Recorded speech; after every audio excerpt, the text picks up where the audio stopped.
La un moment dat, am privit toți într-o direcție și ne-am focusat. Scopul pe care l-am stabilit împreună ne-a activizat, de parcă ne-a fixat baterii undeva în interiorul fiecăruia. Scop ce ne-a argumentat ulterioarele nopți de nesomn, încercările incerte, dar și bucuriile.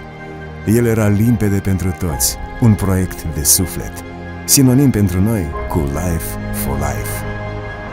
Am luat cu asalt un mediu necunoscut și pe parcurs am devenit localnici. Ne-am reprofilat, ne-am lansat provocări, am învățat să lucrăm ca un mecanism bine setat și ne-am conformat cu faptul că zâmbetul pentru care muncim e de cealaltă parte a sticlei. Restricții de pandemie, riscuri, forță de decizie, emisie directe, medici, artă, aici, acum, lumini, ritm, voci!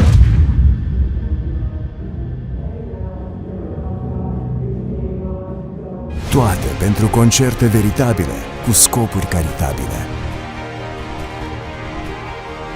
Munca în echipă este cea care îi face pe oameni obișnuiți, capabili de lucruri neobișnuite.